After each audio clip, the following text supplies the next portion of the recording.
আমি যখন ক্লাস 9-10 এ পড়তাম তখন বয়েজ স্কুলের টিচারের কাছে প্রাইভেট পড়তে যেতাম। তো ছেলেরাও যেত সে সময়। তো একদিন হয়েছে কি স্যার আসছে পড়ানোর জন্য, একজন নাই। তো স্যার বলল, "অমুক কোথায়? এখনো আসেনি যে?" তো ছেলেগুলা হু, হু করে হেসে একজন বলল, "স্যার সিনেমা দেখতে গেছে।" সেই সময় কিন্তু সিনেমা দেখা বা সিনেমার পোস্টারের দিকে তাকানো ঘোরতর অন্যায় ছিল। যাই হোক, স্যার এখন আমাদেরকে বললেন যে, "তোরা সিনেমার পোস্টার দেখবি। কিন্তু এমনভাবে সিনেমার পোস্টার দেখবি যে তুই যে দেখতেছিস সিনেমার পোস্টার এটা যেন মানুষ না বোঝে। মানে আর চোখে চুপি, চুপি।" সবাই সে সময় খুব হাসছিল। মোরাল অফ দ্যা স্টোরি হলো জীবনে কিছু বিষয় লুকাতে হয়।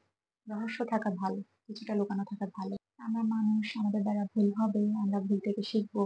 কিন্তু জীবনসঙ্গী নির্বাচনের বেলায় নতুন মানুষগুলোর কাছে নিজের ভুল, নিজের দোষ কখনো লুকানো যাবে না। কেননা একটা নতুন মানুষের কাছে আমাদের নতুন একটা ইমপ্রেশন তৈরি হয়। একজন তোমাকে ভালো জানলো, ভালো বুঝলো, কিন্তু তোমার সাথে যখন একসঙ্গে থাকতেছে এক ছাদের তলায়, তখন দেখতেছে যে না, যে মানুষটাকে সে কল্পনা করছিল তার এক্সপেকটেশন এর সাথে এই ক্যারেক্টার যাচ্ছে না।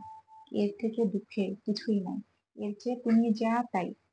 এভাবেই মানুষের কাছে নিজেকে তৈরি করবা, দেখাবা। এটাই সম্পর্ক রক্ষার জন্য সবথেকে ভালো। এটার অনেকগুলো ফায়দা আছে। সেটা কি জানো? শুরুর থেকেই সম্পর্কের ভিত অনেক বেশি মজবুত তৈরি হবে। দুজন প্রাণ খুলে নিজেদের মতো হাসতে পারবা, কথা বলতে পারবা, কিছু লুকাতে হবে না, কিছু সাজাতে হবে না, নিজেকে তৈরি করতে হবে না, নতুন করে দেখাতে হবে না। কারণ আমাদের আচরণের ঊর্ধ্বে আমরা কেউ নই।